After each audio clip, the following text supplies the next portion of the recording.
there is no question that organized crime figures are like anybody else. I mean, they run the gamut of people, except the business they're involved in is murder. So you sort of step back. I remember one informant, a person who became a witness, who had been a hitman for the Mafia and had killed a number of people, being very proud of the fact that he never killed a civilian. And by that he meant he never killed anyone but other organized crime figures. And really justifying it in his mind because all of them had agreed to the same code. And therefore it was okay to kill them if they had to be killed, because like him, they had all agreed that if they broke the rules or were suspected of breaking the rules, they could be killed. And I don't think he really thought of it as murder the way you or I would think of it as murder. Had he killed an innocent, what he would call a civilian, a person not involved in the mob, then he probably would have felt much more guilty. But it's an orientation that they grow up with and that they have in their heads that kind of distinguishes it. I've also seen a difference between what I describe as organized crime people, Mafia and others, who like to kill, and those who don't, but allow it to happen anyway. The ones who like to kill do it with any excuse and enjoy sometimes even participating in it and watching it when they've progressed beyond that as bosses. The ones who don't like to kill will almost pretend that it's not happening. So it's a very mixed bag. I mean, I can remember even as a young prosecutor being part of prosecutions of organized crime figures, and their families would show up every day, children devastated by these charges and not believing it.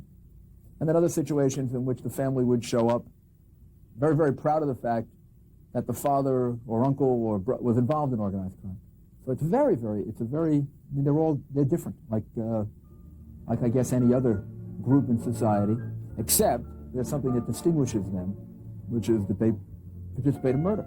And no matter, sometimes they can be very charming and very nice and very courtly. But if you're an investigator or a prosecutor or a government official, you got to keep in mind that these people, even if they reluctantly go along with it,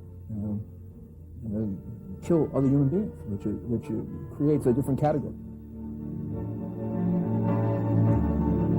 Capi come Don Carlo, io conoscevo quando lavoravo da Bonaparte. Bosses like Don Carlo that I knew when I worked with Bonaparte, or bosses like Funzi Thierry, Don Alfonso, or Junior Persico, they're not around anymore. Molto lucky, very polite, very polite, very gentle, never raise voice, never call you with the kind of name, mai che ti chiamassero con queste volgarmente sempre cortesi. It's not like they called you with these vulgar names. They were always courteous. Avevano bisogno di They seemed more like gentle old men that needed help just across the street. Giangari, Blast, the Gallo family. Gigante è l'unico che si può associare con Bosses like John Gotti or the Gallo family, they're different. Gigante is the only one that I could associate with the old guard. When I worked in the village, Gigante was the only one that would tell his boys to give money to the poor. You make money, so you got to share some of it with the poor. But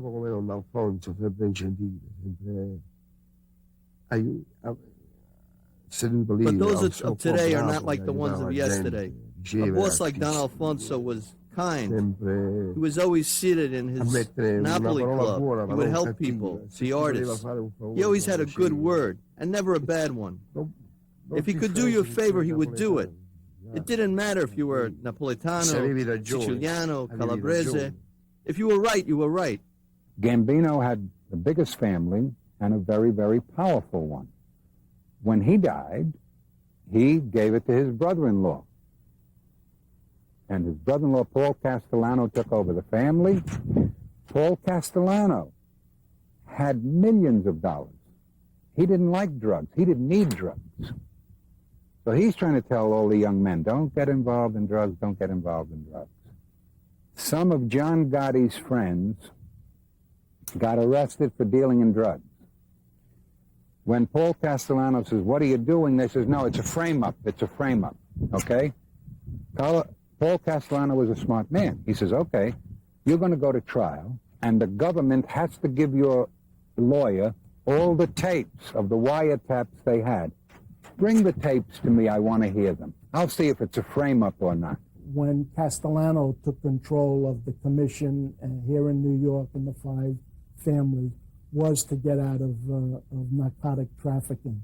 However, because of the severity of the penalties, because of the RICO law, which was being utilized more often, and these individuals, the bosses, underbosses, realized that the government can come and not only place you under arrest and send you to jail for a long amount of years, but can also take your home, your boat, your cars, your summer residences. That's the reason why Castellano was killed, because there were tape recordings that indicated that some of the people in the Gambino family, the Gotti crew, Angelo Ruggiero, who has since passed away, was never prosecuted, had been involved in narcotic trafficking. And it was a result of those wiretaps and bugs that came into the hands of Mr. Castellano's attorneys.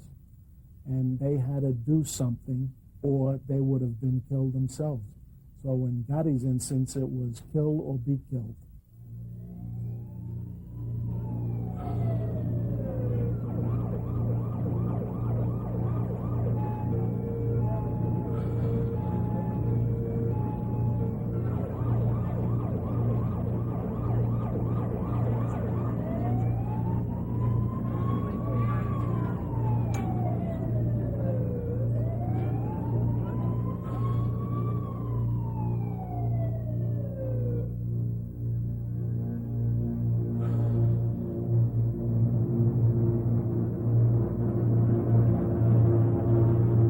The story of John Gotti is really a media story. John Gotti was an individual who was essentially a thug, who rose to power in the family very quickly because of his assassinating the previous boss, Paul Castellano. John Gotti was a captain in the family. He was a man who wore open shirts and gold chains. He was a gambler, not only running gambling activities, but himself a degenerate gambler. They did control cement, garbage removal, things where you work with your hands and get them dirty and no one else really wants to control it, and they made a lot of money on it, I'll say that. And they blew all the money. I don't think he has any money. He had a high opinion of his own ability to fathom a horse race or a football game, and he bet huge money on it, and of course he's always wrong. John Gotti is like the last of a certain breed, and even he is more a central casting kind of gangster. He is to the mob what Ronald Reagan was to patriotism. You know, he looks like a president, therefore he's the president. Let me say this to the general public. You might feel enthused and see, wow, look how they dress and act, but they are the lowest scum of the earth. I mean this sincerely, the lowest. They kill each other. Now, here's a man, I'll take Paul Castellano, for instance. He was a mafia, he was feared, and I'm sure he's killed quite a few people, but he wanted to run his organization without drugs. Right? I'm not saying to stop murder or extortion or gambling or prostitution, but no drugs. But they killed him anyway. His own people killed him. Right? Now you got a cowboy for a boss. John Gotti. He's in prison now. He's safe in prison. But he's a cowboy. He's a bum. That's what he is. A sharp-looking bum, but he's a bum. He was tough. He was a killer. People feared him, but not a man of vision, not a man of intelligence. I don't think he has anything to do with the old Godfathers. I think what he has to do with is the old movies. You know, he is a direct descendant of American movies. If there had been no George Raft, no 30s movies, no gangster movies, there'd be no John Gotti. Gotti also, because of his age and all that, his experience has been different from all the previous guys. First of all, he's born in this country. He's the first Mafia godfather to grow up with rock and roll. He was a schizo. He'd be talking to you calm one minute, and he would fly off the handle the next minute. He was like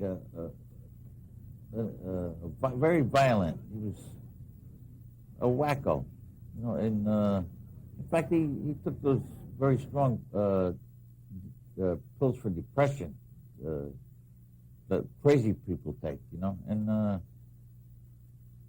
he's very dangerous. He could be talking to you and become aggravated all of a sudden. And if he had anything in his hand, he'd probably shoot you with a gun or stab you with a knife. That's the type of person he was. So I'm only talking like this because I know he can't find me. He would have been out had Castellano survived or the leadership of the family passed on due to Castellano's choices.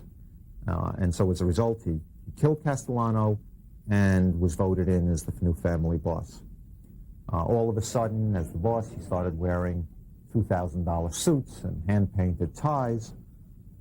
He was no brighter than he was before, but because of two quick cases that he won acquittals on, in one case because of witness intimidation, the other case because of jury tampering, he had all of a sudden a reputation as the Dapper Don and the Teflon Don.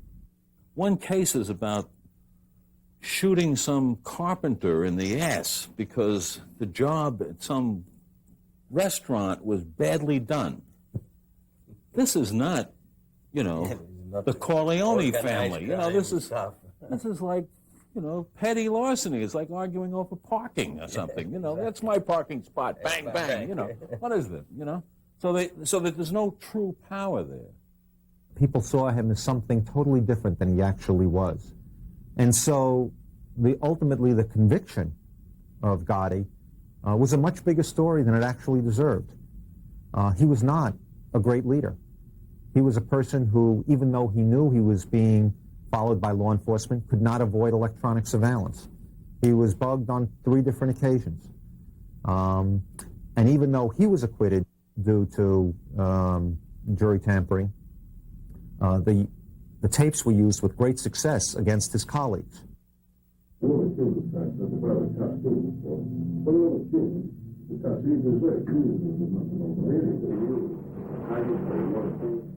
He brought up people in the family very quickly, and he made the wrong choices. He chose his underboss, Sammy Gravano, who testified against him.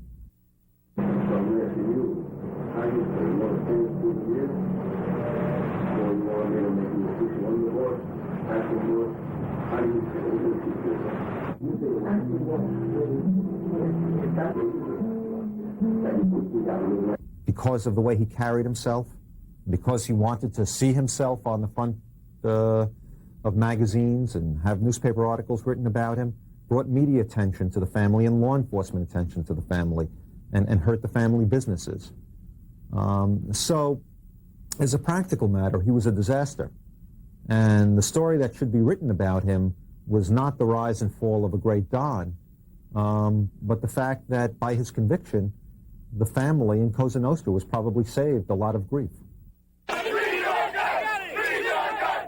Hundreds and hundreds of Gotti friends from places like Ozone Park, Howard Beach, and Mulberry Street tried to storm the federal courthouse immediately after a judge sentenced the Godfather to life in prison, pressing the understaffed police presence against the glass doors.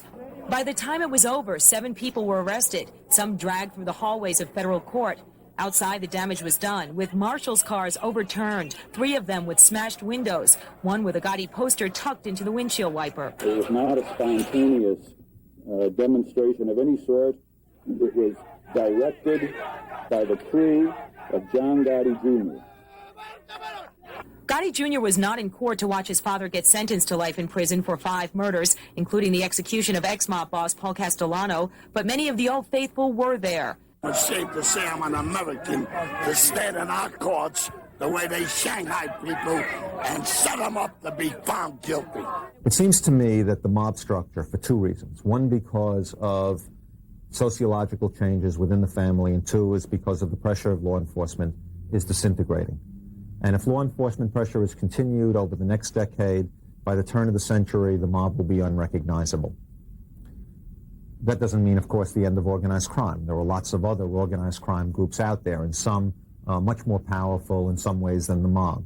Colombian drug cartels, for example, cause more harm in the United States and make more money in a week than the mob ever thought of making in a year. The mob has really not been in conflict with these groups. In many cases, they've worked with them.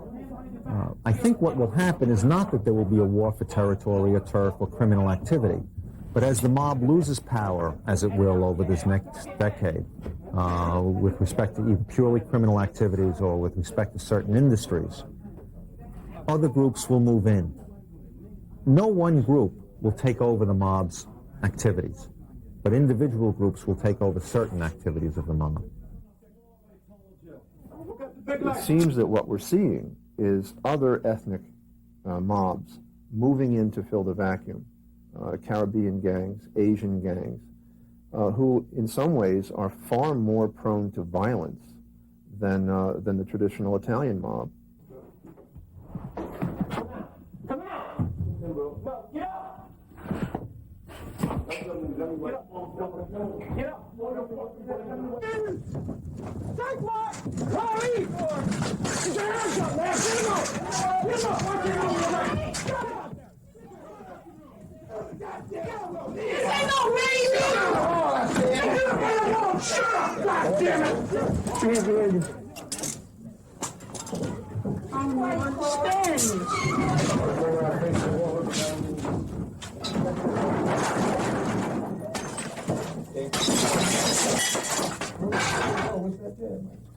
Ton more crack. We got it, Bob.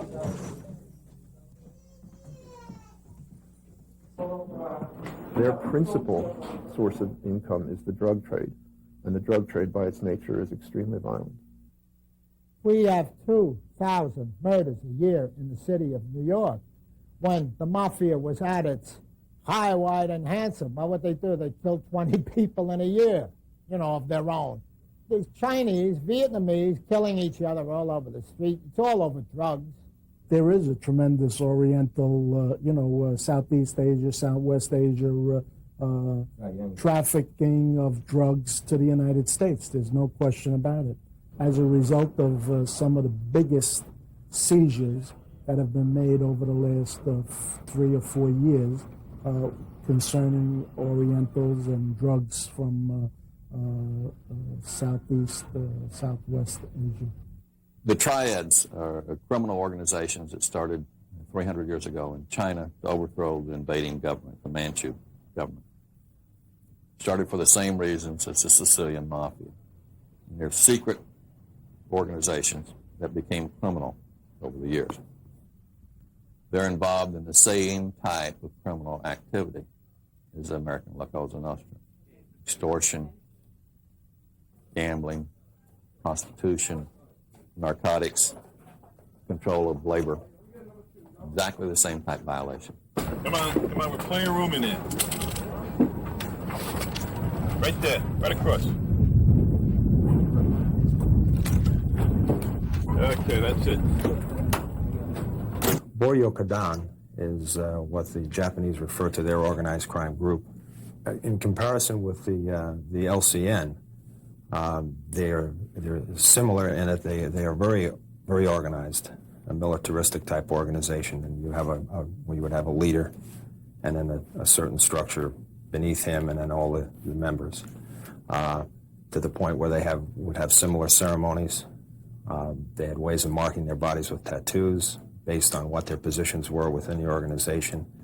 They also had penalties if someone made an error in operations, where they would even remove a digit of a finger and so on and so forth. So they were very, very ceremonial in their operation and very structured, as you could easily compare with the LCN in days of old. The business is very difficult if you don't have informants, if you don't have people from the underworld itself cooperating with you. It's a very difficult process to try to infiltrate groups. I mean, it just can't be done. You have other tactics that are used, you have other ways, certainly court-ordered wiretaps, bugs. The use of sophisticated surveillance equipment does help, but I don't think, in my experience over the years, I don't think anything beats having a competent informant. The witness security program is vital to our war on organized crime. There's several thousand people in the witness security program. And basically, what the witness security program allows us to do is an individual witness that can testify against an organized crime member, and there is a presumed threat to them. We can guarantee them their safety. We can relocate them to a different part of the United States and provide them new identity. In return, they will testify fully and truthfully at any trials that come up where they have evidence. Without question, this has been a very, very vital tool to our organized crime program. When I was real young, in the 60s, I admired, there was a man called Carlo Gambino, and I used to read about him in papers now and then. And then I had become close to a Gambino associate by the name of Tom Agro. He's from Brooklyn, in Queens, in that area. And I became friends with him. So I was now close to the Gambinos. I had become close to Columbus also, because my son's godfather was a member of the Colombo family. When your friendship with Agro started? I was introduced to a Colombo associate, Louis Esposito, to Tom Agro in 1971. And we became friends. We went to the dog track together, bounced around together, went out together, things like that. You know, we had a good time together. But through that, we developed a relationship that I was with Agro. I was in his crew.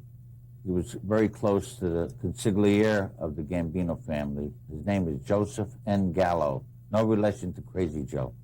We start shyllocking, bookmaking, drug dealing, extortion.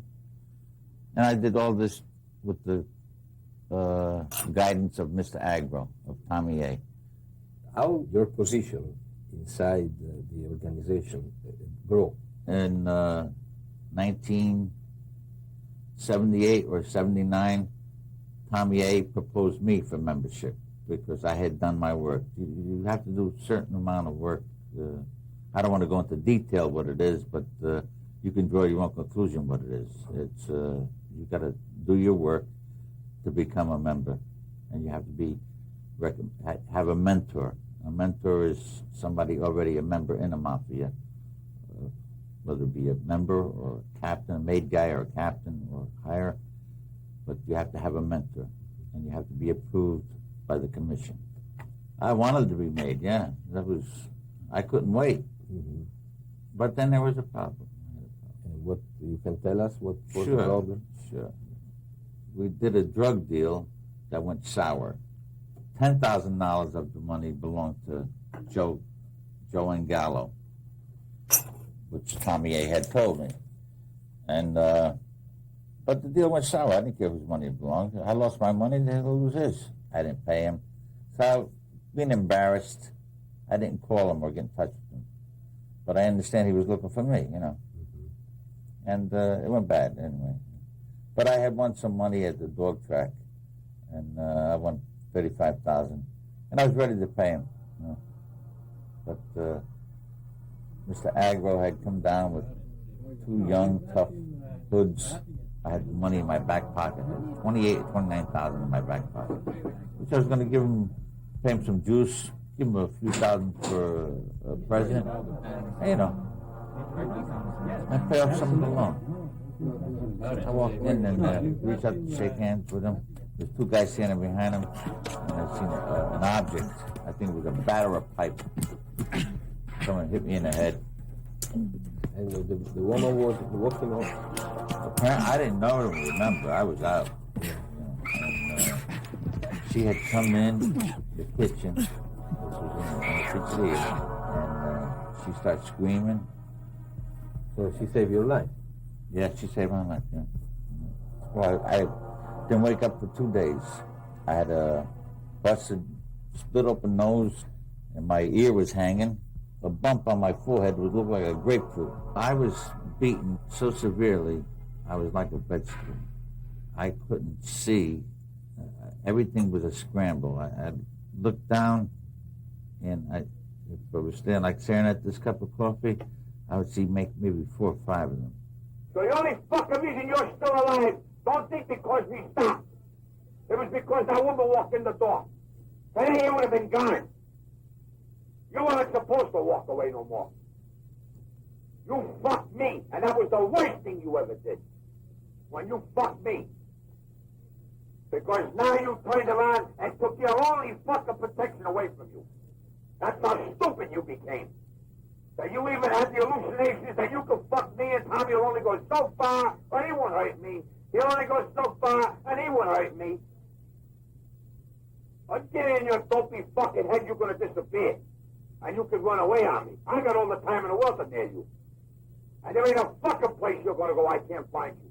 I just thought it over, and I made a call to the FBI, and I told them I would cooperate fully on the ongoing investigation on Tom Agro in New York. Joe, how has your life changed since you are in the witness protection program? There's a contract out of my head. It's from the Colombos and the Gambinos, you know. The reason why I'm alive today is because I'm paranoid. I check and double check everything. If I see a car that I think is behind me, I'll make turns here and there to see if he is following me. If I see a person that looks suspicious, I'll go out of my way to check him out. I don't see my family at all. I have grandchildren that I've never met. And my kids, I call them occasionally. They can never call me. They don't know where I am. I can never make a collect call. The FBI was treated me very well as far as money went. They gave me enough money and everything. But the hardest thing is to change your lifestyle. But I get by, you know, I get by. But it's, I got even. I got even, and I'm happy for it. Sto dando questa intervista perché diciamo che un po' per una coscienza. Let's just say that I'm giving this interview to clear my conscience. Because I want to tell people to stay away from drugs. Because the only thing that drugs could do is to ruin you. Essere un po' in pace con me stesso. And this way I could be peaceful within myself. Poi I don't have to feel this fire inside. Il governo federale mi ha protetto bene. And I have to say that the federal government has treated me well. Devo dirlo. They went out of their way to help me tutto per aiutarmi. And to put me in a good position. Let's just say, keep me out of danger. Mi hanno sempre protetto bene. They protected me well. Infatti hanno fatto sì che il mio nome venisse sempre And they made sure that nobody would recognize my name. L'FBI. It's a bad life. Ti capisce e ti aiuta.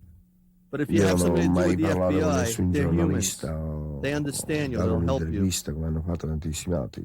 Well, in the early 70s, Tommaso Buscetta was arrested in Brazil. And in the Eastern District of New York, we had an indictment on Tommaso Buscetta for trafficking in drugs. And at that time, a decision was made not to pursue extradition of Buscetta back to America, but allowed the Italians to bring him back to Italy, in which he was incarcerated for approximately 6 or 7 years. He was subsequently released in Italy on a prisoner program, and remained there in Italy for a few years, involved in the drug wars, or what was termed the wars in Sicily between the Greco organization and the Corleonese people, and then eventually fled to South America. In 1984, in the summer of 1984, he was arrested by the Brazilian police, and during his incarceration attempted suicide. However, when the Italians came to see him, they did convince him to return to Italy and develop and speak of information he knew of the Mafia in Sicily and its workings. In the province of Palermo, the family takes its name from its hometown. Above the family, there's a commission. It's made up of people nominated by us, or people that used to be nominated by us because I'm not there anymore. Let's just say so-called bosses. These so-called bosses encompass three families, and between them, they picked one that would go represent the commission. The boss of the commission in 1980 was Mr. Michele Greco. During that time, also, an agreement was worked out by the United States and Italy at the highest levels for Tommaso Buscetta to come to the United States and cooperate with the American authorities in what it was termed as the pizza case here in New York, and a number of the members of that pizza investigation in New York, which was conducted duly by the FBI and DEA, had to do with Mafia members, made members of the Mafia who were involved in the drug trafficking here in New York and throughout the United States. This is the beginning of my love-hate story with Salvatore Spatola. It was around 85, in the beginning 85. Spatola and I, we created some kind of society, or whatever you want to call it. I would bring the clients and he had the drugs. In my case, we were the first to bring coke in Italy. 2 kilos of cocaine for a kilo of heroin, because coke was worth 10 times more than the price here. When the first Pizza Connection trial started, Salvatore approached me to ask me if I knew someone that could teach someone else a lesson, punish someone. But we never talked about killing anyone. That happened later. I don't know if I'd do the same thing today, but a couple of years ago I just accepted everything. I knew a few friends in Brooklyn that had a kind of reputation for doing certain kinds of jobs. I got in touch with my dear friend, and we made an agreement. We met in my house with Salvatore, and we made a deal. Why did you have to punish this Alfano? Because Badalamenti was an untouchable. He was protected by the American police that put him in a maximum security prison. And I think that the other faction was led by Catalano. And in the drug wars, whoever wanted to win had to kill more than anybody else. They had to kill those that were near Badalamenti. In fact, Maggiaro was killed. Cesare Bonaventre and all the associates. And another, but I don't remember his name. I think his name was Caruso. They found him dead in Queens. And Alfano was the closest to Badalamenti. Badalamenti era in galera. E lui comandava. But Badalamenti was in jail then, during this period, and he led from there. No, you got to understand that when someone's in jail, it doesn't mean that business doesn't go on. The business always goes on. If it isn't Tom, it's Dick. If it's not Dick, it's Harry. But if it's a business, it'll always go because it brings in a lot of money. It has to go because a lot of merchandise is coming in from Italy every day. And people don't understand that. Stuff comes in all the time. Not once a month. Every day, something comes in. They might stop one, but 3 more will come in. It's a business that never stops. Ne fermeranno uno, me ne entrano 3. È un business che cammina tutti i giorni. Comunque, Badalamenti era in galera. Anyway, Badalamenti was in jail, and Alfano was the one that was carrying on his business. Alfano was part of a group that originally involved about 20 people, maybe 23, 24. But then many were put on trial separately. Many pleaded guilty. I took the offer from the government, from the American government. But the big bosses, they can't go for the guilty plea. They have to go on trial. Win or lose, it's a law. You see, Alfano and Badalamenti, they weren't part of the American Mafia because they didn't need permission from the commission to kill.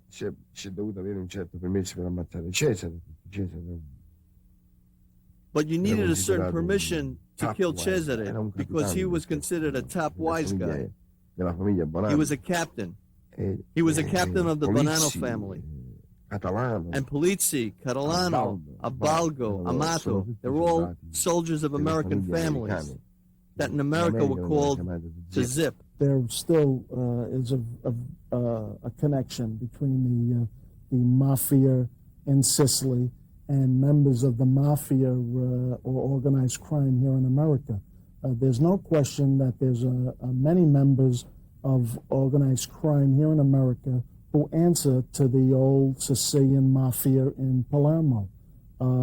There are members of organized crime here in America that answer only to the American bosses. However, when whenever they run into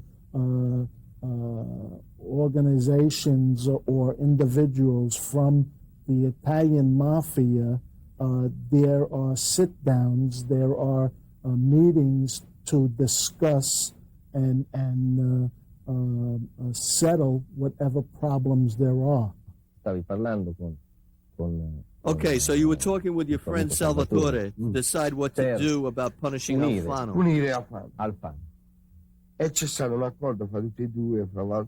Yeah, there was an agreement between both of us with the person that I introduced to Salvatore, and we made a deal. We established a price about $50,000, and we shook hands. And it came out there that we had to kill him. You got to understand that Alfano, he was protected by the American police, meaning he had his own bodyguards. It wasn't easy to kill him. And he always walked around with his wife. You know that you're not supposed to kill a guy when he walks with his wife. The wife means security. But Alfano had to die. So we studied every detail to kill him.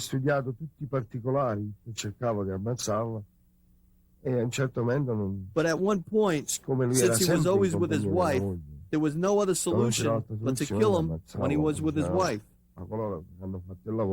When they did the job, they made sure that the wife wouldn't be touched. In fact, they shot him in broad daylight at about 5 in the afternoon, when the street was full of people, with millions of people on 6th Avenue, you know, right near Balducci's. There was a traffic of hundreds of thousands of people at that hour. It was the only way. It was the only place we can get him. But even these people made their mistakes. But did Alfano die? No. Alfano was paralyzed. They shot at his heart twice. But it's almost as if he had 7 lives. He was paralyzed from his chest down. But he's still alive. Then he made a deal with the American government to only serve 10 years, and that was it. There wasn't a newspaper or a TV station without a special news broadcast about this. Perfetto successo. Insomma, mi reco I called Salvatore's personal lawyer because I couldn't find Salvatore. Per sapere se avrebbe, perché non riusciva a rintracciare Salvatore. E mi dice l'avvocato che Salvatore è stato arrestato And the lawyer tells me that Salvatore has been e di arrested, andare subito al suo ufficio. and I have to go right away to his office. Charles Canesi. I go to the lawyer's office. His name Allora is mi Charles dice, "Senti, Canesi. Salvatore è stato arrestato. He Però tells me dicono that che Salvatore has been l'ha arrested, arrestato la but he's just on probation. probation. Ma qualcosa non suona bene. Something doesn't sound right. E non sapevo che Spatone in quel momento, And I nelle figured nostre out that discussioni Salvatore, che during our si discussions, during our conversations, cercava, was taping me. stava tappando, Stava registrando. registrando quello che noi dicevamo. He was taping everything that we said. Ho collaborato con il governo americano Anyway, he collaborated with the American government per il mio caso. Il on mio my caso, poi case. avete dovuto testimoniare contro Spatola, che poi Then I had to ha testify deciso di against non collaborare Spatola più con me per because at a ragioni certain sue. moment he decided to not testify for his own reasons. Devi sapere che Salvatore c'è una famiglia You have to know that grande, Salvatore has a big family. He's got 8 or 9 kids. Si vede che a un certo They all live momento, near Palermo. sai quello che è successo a Buscetta, And you see that, ha tirato indietro le you know what redini. happened to E Buscetta. tutta questa gente che lui ha He accusato, broke his word, and all the people that he innocenti. fingered, some of them might have been Sono innocent. sarei uscito fuori anche io. I would have Ormai gone ho out too, deciso di because I decided to stare dalla collaborate, parte because I risked perché about rischiavo 3,000 3000 years of anni di carcere, jail una cosa che for non something that I avevo didn't do. We believe that the events that occur in Italy affect us here in the United States because the organizations are becoming much more transnational. They span not only from Sicily, but up through Europe and Canada, the United States, South America, Australia. And so we must coordinate our efforts to really get to the root of the problem. Because of that, we have agents in Italy at this time that are working in conjunction with the Italian law enforcement. We're trying to provide any expertise that we may have in assisting in solving these bombings. This offer was made to the Italian government immediately upon hearing of Judge Falcone's murder and Judge Borsellino's murder. My first reaction was shock and very, very deep personal sadness because he was such a close friend. Beyond being a colleague, a professional colleague, we had grown over the years to be very close friends.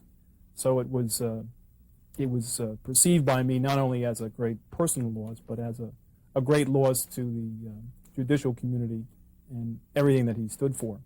Tremendous sorrow for the people of Italy, in particular for, obviously, for Giovanni, who was a very good friend of mine, and also a sense of,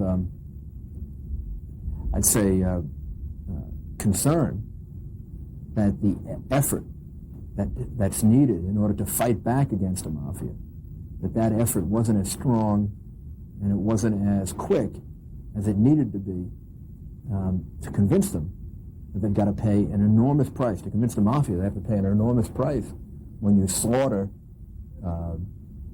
judges of the government, magistrates of the government. In essence, what you're doing is attacking the government of Italy. In essence, they've declared a war against the government of Italy. I also remembered their attempt on his residence in Sicily over a year ago, and this brought a lot of sadness to me and my family because the judge was quite an extraordinary man and should always be remembered as that by the Italian government. Sometimes, unfortunately, it takes a great tragedy like the murder of Judge Falcone to galvanize not just the people, and you saw the people's reaction in Palermo after his murder. I mean, a very angry reaction directed against the elected leaders. The integrity of the government of Italy is at stake, and you've got to go to whatever level is necessary to turn this problem around. That's something that I very much want to see the Italian government do, fight back at levels at which maybe it's never fought back before to turn this around.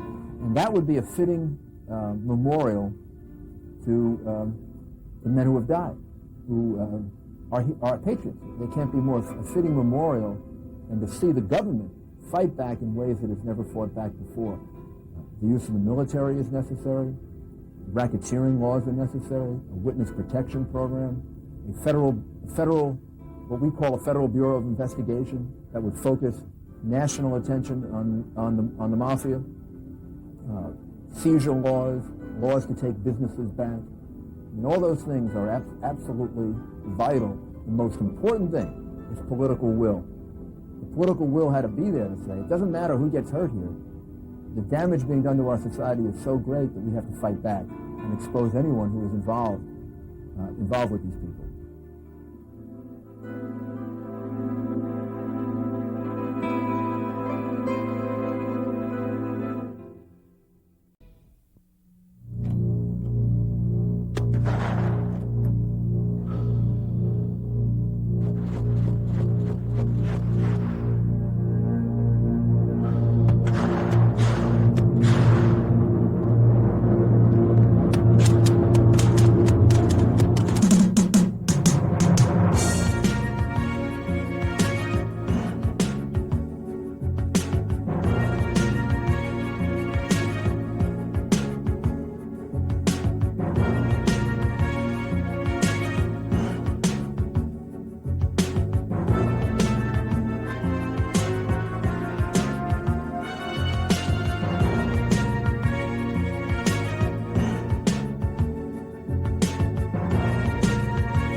When did you become a member of this organization? 1930. 1930. What is the name of it? It is Cosa Nostra in Italian. Cosa Nostra in Italian. Our thing and our family in English.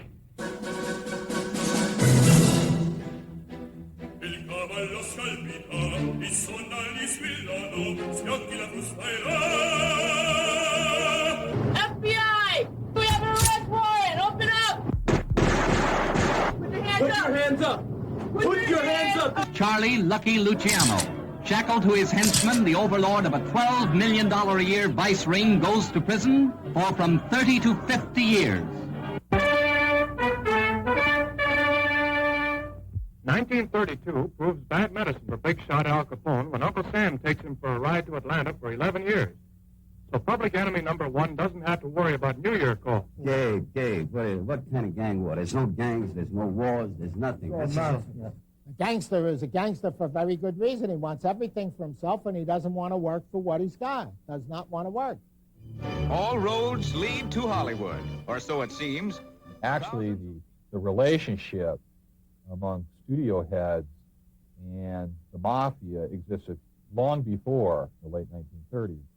Sometimes I wonder why I spend the lonely night. Sinatra was asked about those photos of him with organized crime figures. But I never had anything to do with them business-wise, rarely socially. No connection really whatsoever. The deedly deedly deedly dum, boop boopy doop. They could have chosen any time they wanted to kill Marilyn Monroe. But why did they choose the very day, the very evening that Bobby Kennedy was there? Happy birthday, Mr. President.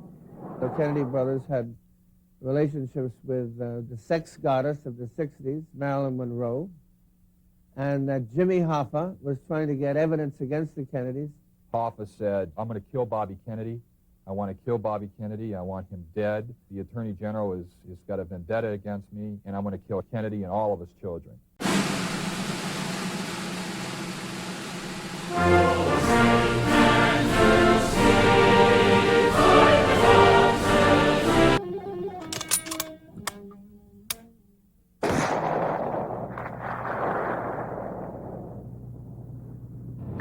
It appears as though something has happened in the motorcade route. Something, I repeat. The history of the Philadelphia family was one of chaos, almost anarchy. And out of all of this chaos and confusion, one figure emerged, and that was Nicky Scarfo. Nicky puts a step forward, and I see my gun. I mean, it happens quick. Back of this guy's head, and pow! And the name of the deceased again? The man who was killed by someone? Vincent Falcone.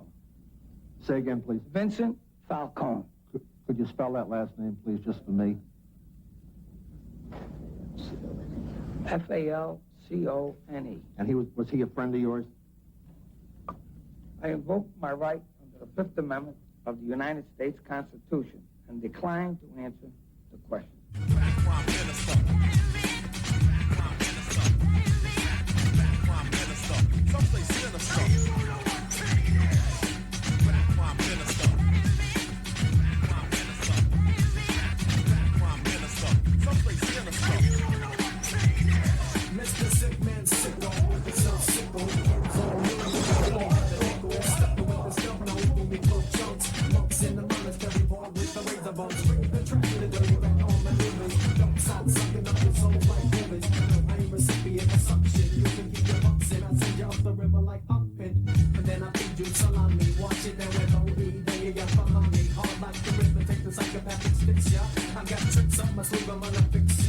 Any group that involves itself in multifaceted types of crime like extortion and labor racketeering and drugs and crimes of violence for profit and has a corporate, quasi-corporate structure is what I would define as organized crime. The Cosa Nostra or the Mafia has become the stereotypical example of it. But we have numerous other types of organized crime groups in the United States. And nowadays, some of them are becoming more powerful, more violent, and even wealthier than the old La Cosa Nostra Mafia organization. To some extent, the outlaw to the American mind means the independent person, the person who is operating outside the system. The romanticizing of the Mafia is almost part of a pattern that we go through in romanticizing the outlaw in the United States. That's an old American tradition that goes back to the Weston novels and Billy the Kid and Bonnie and Clyde. The infamous gangster, Charles Arthur Pretty Boy Floyd, was not romanticized by the press like his contemporaries. Instead, he was portrayed as a cold-hearted, ruthless criminal who in reality did not commit many of the crimes attributed to him. Born and raised in Oklahoma, Floyd worked on his family's dirt farm, struggling for years through drought and hardship until the area became part of the Great Dust Bowl. Almost destitute, Floyd knew where there was money. He obtained a pistol and drove to St. Louis, where he committed a quick payroll robbery. On June 17, 1933, 5 men were machine-gunned to death in the Kansas City train station by 3 gunmen. Floyd and his new partner, Adam Ricchetti, were identified as the killers. To his dying day, Floyd insisted he had not been in on the Kansas City massacre. Time ran out on Pretty Boy Floyd on October 22, 1934. Trying to escape a local dragnet, FBI bullets cut him down. FBI agent Melvin Purvis asked him as he lay dying, "Are you Pretty Boy Floyd?" "I am Charles Arthur Floyd," he said, and he died.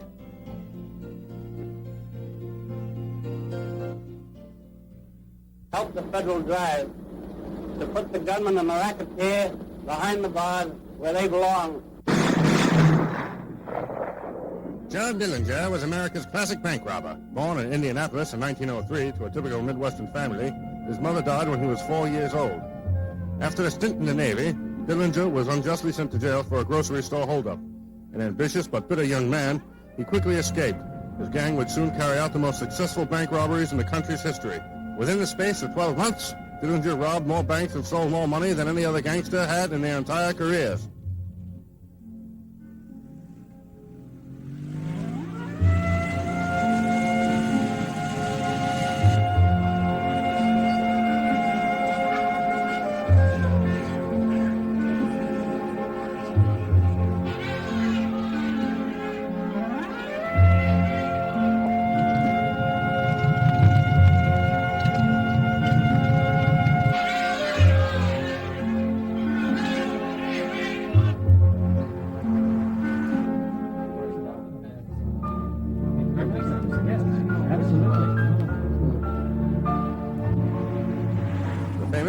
greatly admired gangster, managed to escape again by carving a phony pistol out of soap.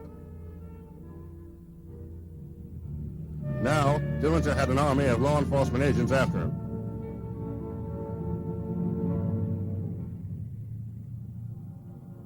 Finally cornered in the alley behind a movie theater, Dillinger was reportedly shot in the back by agents of the FBI.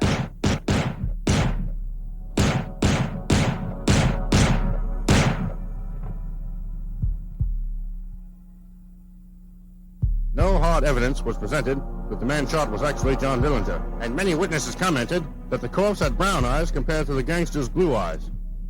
Only a handful of men, including a young J. Edgar Hoover, knew the truth.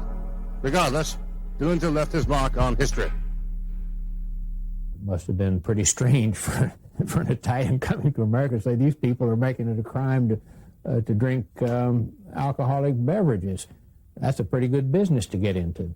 In a sense, Prohibition created organized criminal activity. But you see, Capone had one hell of an organization. He was a great organizer. If he'd have been in a legitimate business, he'd be a success. Not only did he control booze, he controlled gambling, prostitution, bookies, which took care of gambling. He didn't discriminate. He got the Jews to take care of that. He knew who to pick for certain jobs. There was a rumor that Anselmi and Scalise were going to get rid of Al Capone and take over his position. Well, of course, Al Capone, before he had anybody killed, he always gave him a party. So they rented a banquet hall, a place which is now North Hammond. It used to be Roby, Indiana. When the two came there, he asked one of the boys to give him a bat.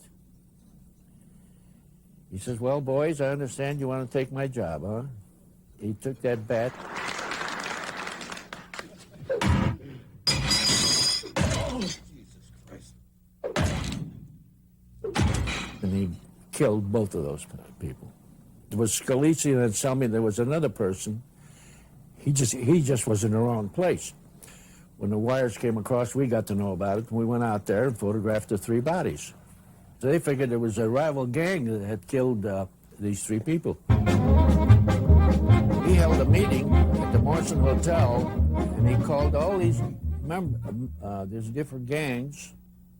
They had a meeting, and he says, "Now look, like Bugs Moran, Joe Saldis, O'Donnell, and some others. And they're lieutenants and whatever." And he says, "Look, there's enough for everybody. Why kill each other?" He figured, why have a war when there's enough for everybody? And everybody followed through except Bugs Moran. The St. Valentine's Day Massacre was done by the Capone gang, posing as policemen. Moran rented a garage or a warehouse, 21 or 2200 something Clark Street. And he used to meet there. Well, Al Capone had some people across the street to watch to see when he was coming into that meeting. Bugs Moran had he was about 10, 15 minutes late. He had to stop somewhere, and because the meeting was set for 10 o'clock. And that's when the boys broke in, and I'm sure that it was Jack McGurn.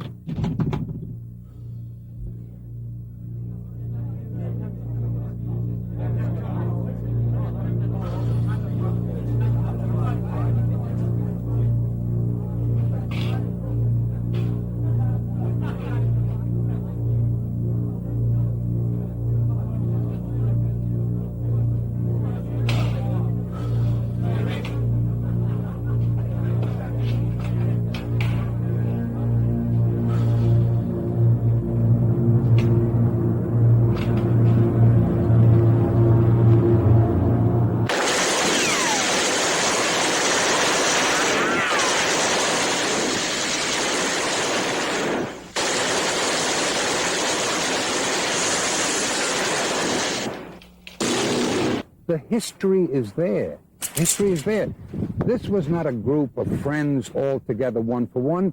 From 1930 right up till they killed Paul Castellano 4 years ago, they're all killing one another, plotting against one another, stealing from one another, and the evidence is there, but the media never picked it up and said, you know, this story is a myth. They're all together. They're double-crossing and killing one another for 50 years. As Luciano gets up from the table, he winks at the guy that's sitting at the table, gives him the signal. The guy gives a signal to the people in the car. Luciano goes in the bathroom. This is all quick, like, you know, I'm talking tongue slow, but it's all quick, like, it's all timed perfectly. He goes into the bathroom. Two of the four walk in, and they start shooting all over the place. I mean, Joe the boss, there may be 6, 7, 8 shells in him. He fell down on the table in his own pool of blood. Luciano hears all the shots outside. He finishes, he washes his hands, comes out, he looks around, he calls the cops. Everybody was happy for a while. Luciano and Maranzano was happy, and he set himself up to be capo tutti capi. All right, that's boss of all bosses. Maranzano formed the 5 families in New York. He created the position of capo di tutti capi, the boss of all bosses, and put himself in that position. And that was the modern mob that formed in this country. Luciano and Maranzano were both very smart men. Maranzano gave them the foundation, and Luciano built upon that foundation. Enabled them to get into labor racketeering and to expand their type of illegal activity. And that's why they became the predominant organized crime group in the United States. In the meantime, everybody's worried this Relly's, because he's getting guys going to the electric chair. I mean, he's a Class A stool pigeon. Abe Rellis was a witness who was going to testify against various individuals in Murder Incorporated. He was kept as a protected witness in a hotel room in Brooklyn, the Half Moon Hotel. A number of police officers were guarding him, and Rellis was found outside the window, many stories down, dead. He got all dressed, and they hit him over the head. They killed him in the room, the 2 cops. And they tied a couple of sheets together. They threw it out the window. I think it was on the 5th or 6th floor. And there was an embankment before you get to the floor. There was a concrete embankment. They threw him head first out the window. So, you know, it didn't look like he was killed. And that was the end of him. The official result of the investigation was that he tried to escape and fell from the window. But there is no one that I know who has looked at the incident who believes that's what happened. And there was no question at the time that one of the major strengths of the mob was their ability to corrupt legitimate government, whether it be in the legislative branch, whether it be in the judicial branch, and certainly in the police department.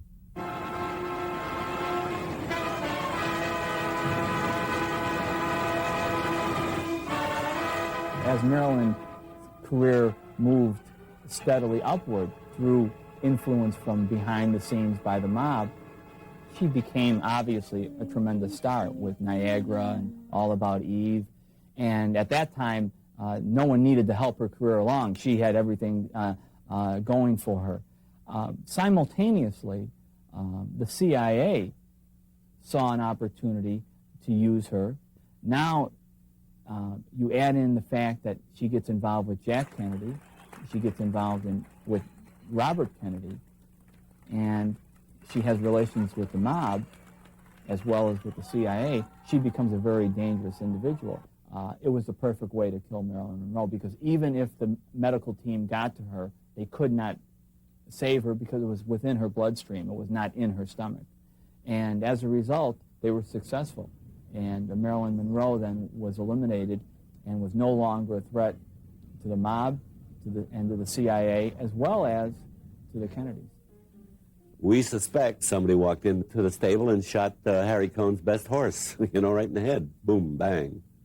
Next day, he signed Sinatra. We know one thing. He was in the film. We know that not only was he in the film, we also know that he got an Academy Award. And from then, it's been nothing but up in the air.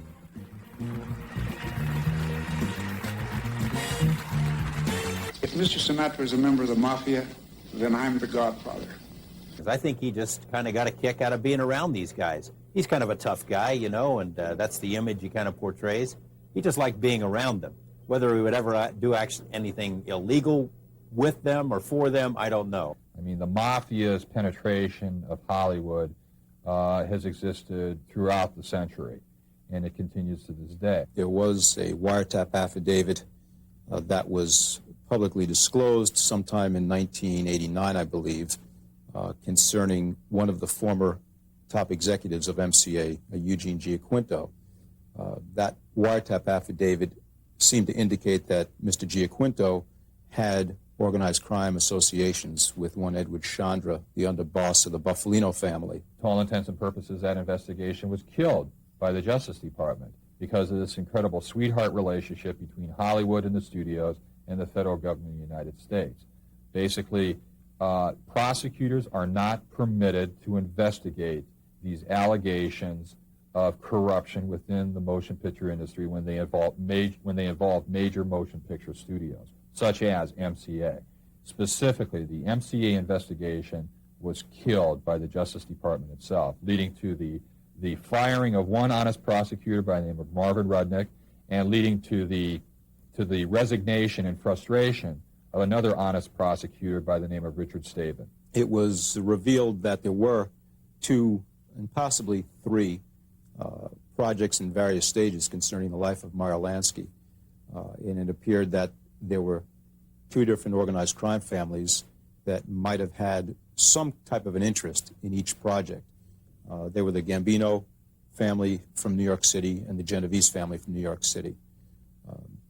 And it appears, and again, historically it appears, that when one does a movie about the mob in America, that the mob usually in some manner participates in the movie.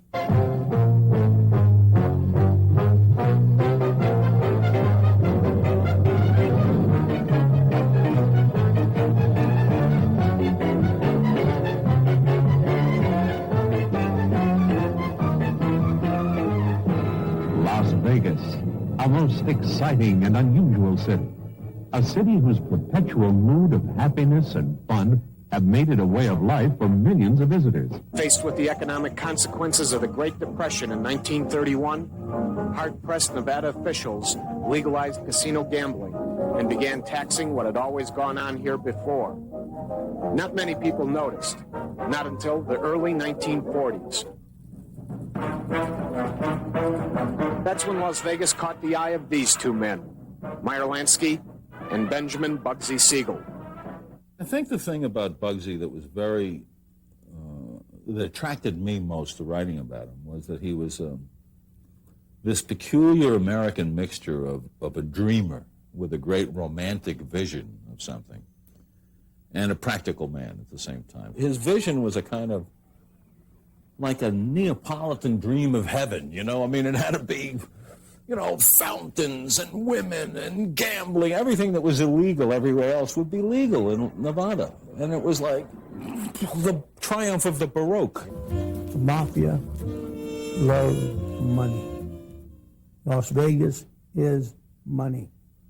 Therefore, the Mafia, in some way or the other, has its hooks into Las Vegas.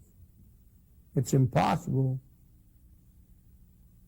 for it to happen otherwise, as far as I'm concerned. Once again, Las Vegas is an open city. And I think a lot of these Eastern families, because they're getting pressure back where they are coming here looking for new business opportunities. I think the greater threat, and what I find to be more interesting, is the mobster in the business suit. The laundered mobster, if you will. The people who now are part of public corporations, who represent public corporations, who got their start getting loans from banks that have always had associations with the mobsters. I think the same people who have always controlled Las Vegas still control it to some extent, but it's under a new veneer of this public corporation stuff. But the big money was made by skimming from the casinos, and the money was also made by taking bets not in the casinos, but on the street, because they have to pay taxes on that. So it was very lucrative in many respects. But they also start skimming money. Yes, they would take the coins and they would weigh them, which is the law here. That's how you count them and you weigh them. And they would fix the scales. Then they'd take the coins to the change girls and turn them in. The change girls would give them bills for the coins. And then they'd take them to go home. From the Stardust Hotel in the heart of the Las Vegas Strip, it's the all-new Frank Rosenthal Show.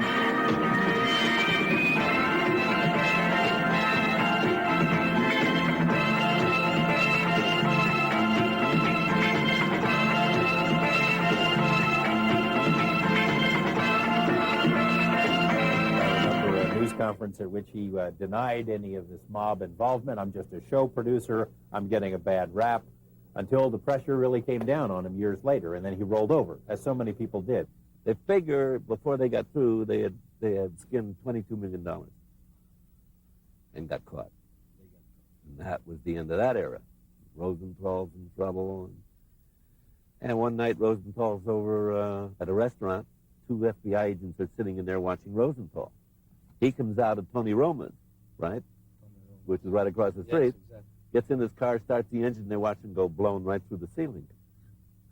The undercarriage of the Cadillac was protected by a steel plate, which made the force of the explosion go downward and outward, as opposed to upward, which would have killed Rosenthal. That was a messed up attempt.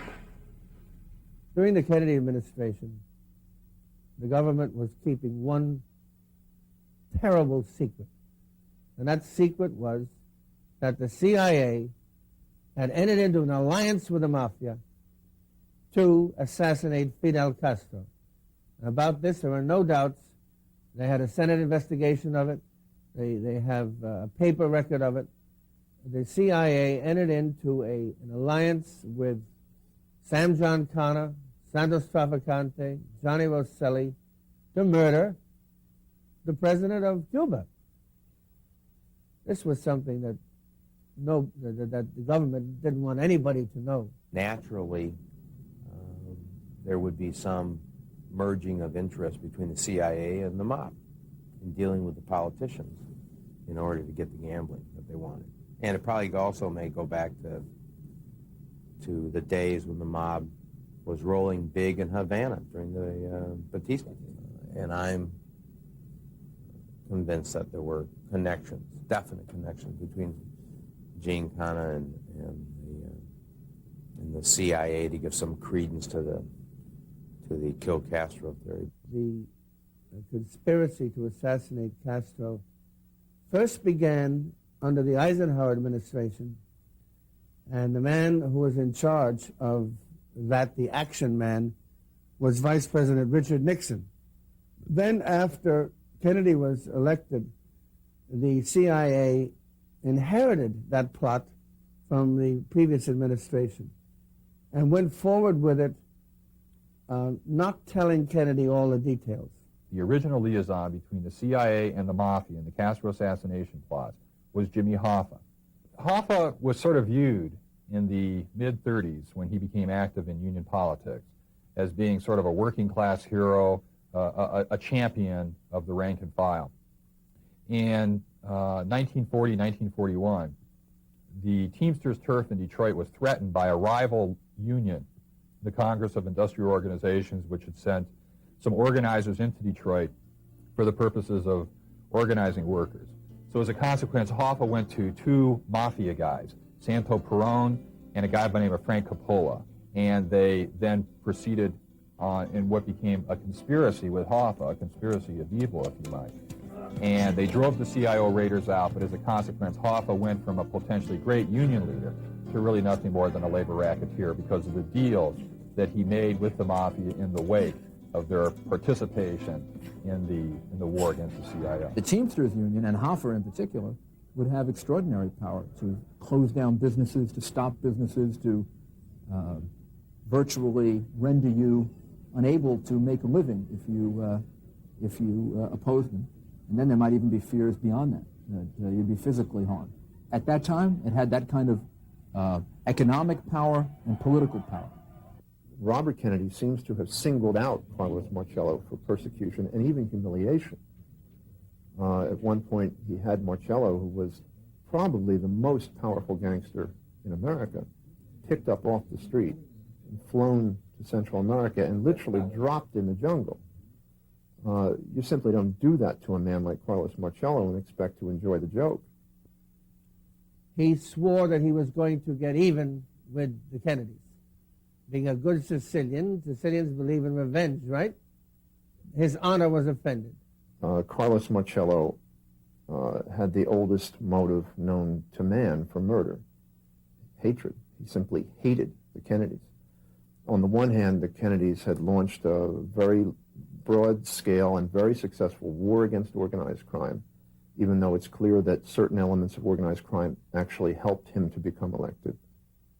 The two people in his war against the Mafia, the two people he wanted to get were Jimmy Hoffa and Carlos Marcello.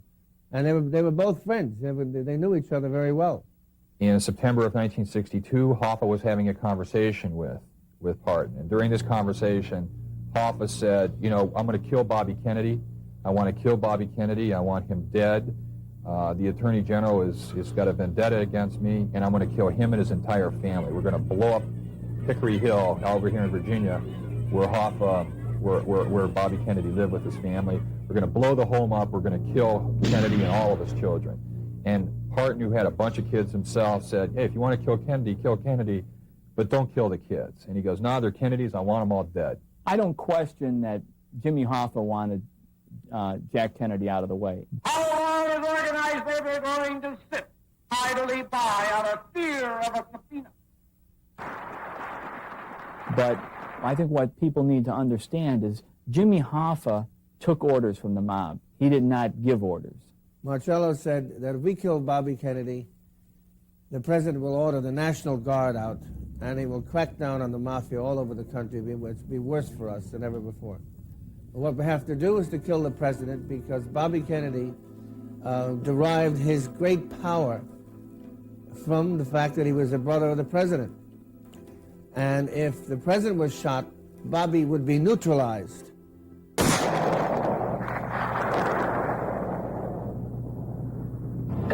It appears as though something has happened in the motorcade route. Something, I repeat, has happened in the motorcade route. There's numerous people running up the hill alongside Elm Street. Stand by just a moment, please.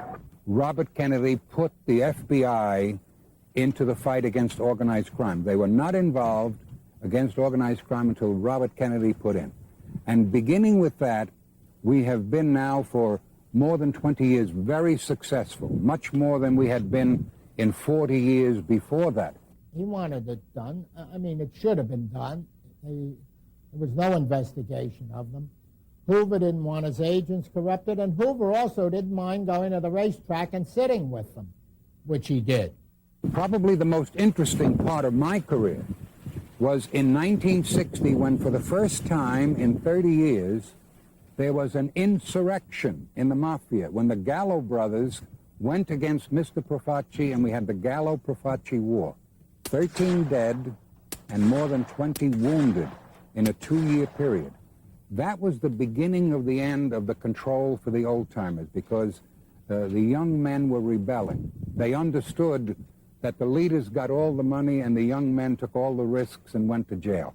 Tremendous, tremendous energy and completely nuts. And he would call the newspaper I worked on, and they would call him Joe Gallo, and he would call to say that you left out the crazy. He loved to read Crazy Joe Gallo, Crazy Joe. He loved it. It was a case of life imitating art, because he wanted desperately to be Richard Widmark out of the movie Kiss of Death. Richard Widmark played a guy named Tommy Udo, who wore black shirts and white ties and kicked an old lady down the stairs, and Joey thought that was the greatest. No, I'm sick. I'm sick.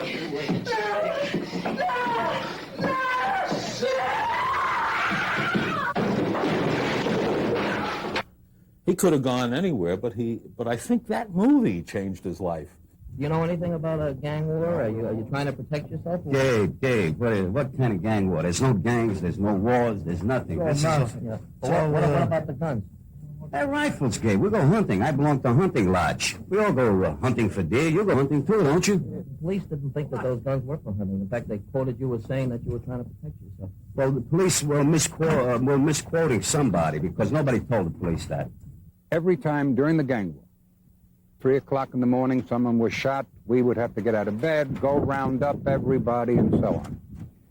And one night, we had rounded up Joey Gallo and all the others, bring them in, and so on and so forth. And one night, I said to Joey Gallo, you know, Joey, some night at 3 o'clock in the morning, I'm going to get out of bed, and we'll go look at the dead body. It's going to be you. And he was not making fun. He says, you're probably right. But, you know, you can't live forever. I know what business I'm in, and there's risks in it. You're right. Someday it's going to be me. Paul Castellano had millions of dollars. He didn't like drugs. He didn't need drugs. So he's trying to tell all the young men, don't get involved in drugs, don't get involved in drugs. Some of John Gotti's friends got arrested for dealing in drugs. When Paul Castellano says, what are you doing? They says, no, it's a frame-up. It's a frame-up, okay? Paul Castellano was a smart man. He says, okay, you're going to go to trial, and the government has to give your lawyer all the tapes of the wiretaps they had. Bring the tapes to me. I want to hear them. I'll see if it's a frame-up or not. So in Gotti's instance, it was kill or be killed.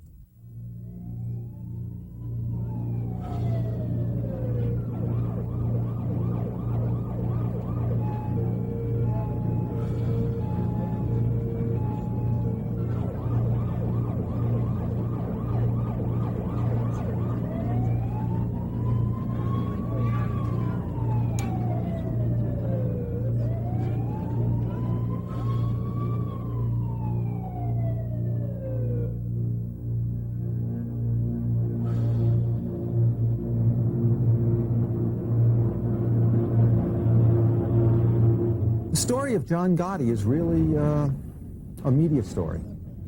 John Gotti was an individual who was essentially a thug, who rose to power in the family very quickly because of his assassinating the previous boss, Paul Castellano.